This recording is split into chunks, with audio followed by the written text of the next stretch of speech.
Hi everyone, I am M. Mary Vispa from CS department. Today I am going to discuss the subject name is Principles of Management and the subject code is 8MG8591 and the topic to be discussed is Nature, Importance and Steps of Planning from Unit 2. For that, first we see about what is meant by planning. Planning is the pre-selection of objectives and outline the action before starting any business. That is, planning is the process of thinking about the activities required to achieve the goal. It's the first activity of any action. If our plan is good means our output is also good. Next we see about the nature of planning. Under the nature of planning, we have more points. For that, the first point is the planning is a primary function. It is the first step of all process, so planning is known as the primary function.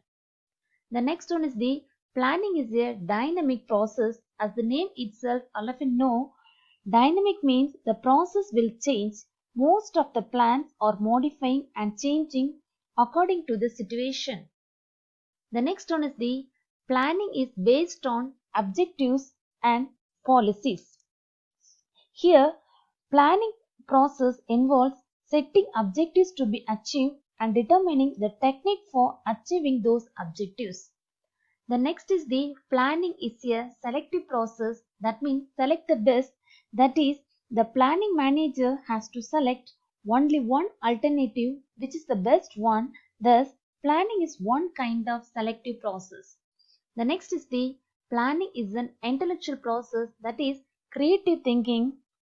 That means planning is a mental exercise involving creative thinking and imagination. It is a process where a number of activities are to be taken to decide the future course of action.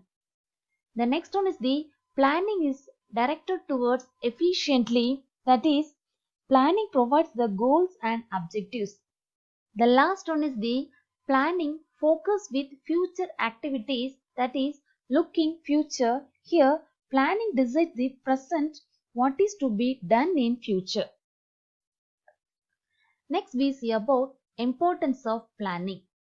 Under the importance of planning, first point is the primary function. Already we know about primary function, that is without planning any process cannot be done. So planning is considered as primary function. The next important is to achieve objectives. Planning is directed towards the attainment of organization objectives. The next important is to facilitate control. Without planning, we do not know what to control.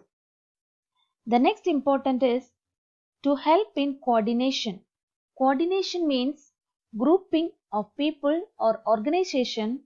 All the management function lead to coordination in the organization, but the real coordination begins with the planning stage. The next one is the to increase organizational effectiveness.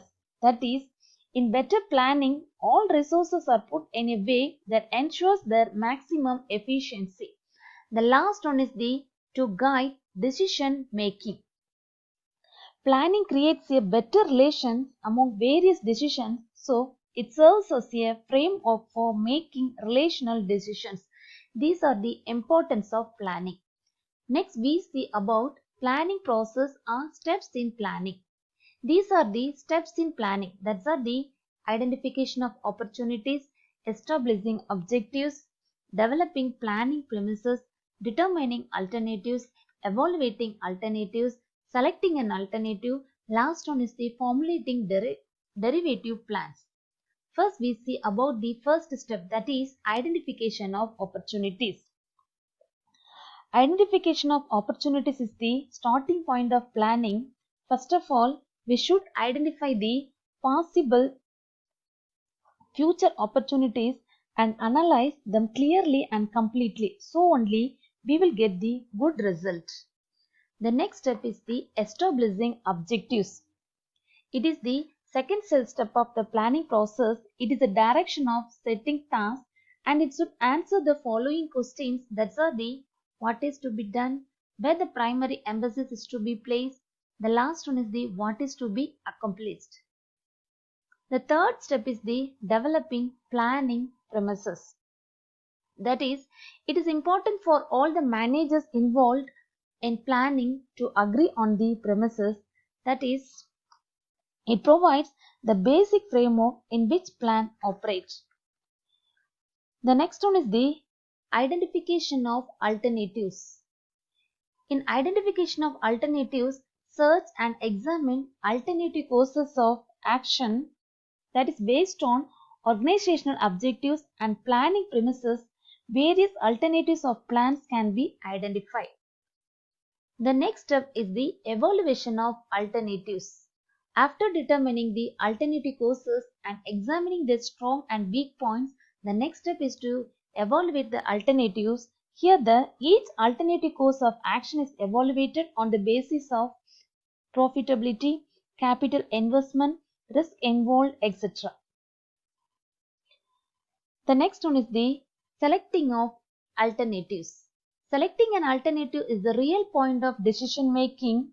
That is, after evaluation of various alternatives, the most appropriate course of action is selected. The last one is the formulating derivative plan. This is the seventh step of the planning process. Here, the derivative plans are formulated on the basis of the major plan. There are several minor plans are required to support and execute the major plan. These plans are known as the derivative plans. Thank you.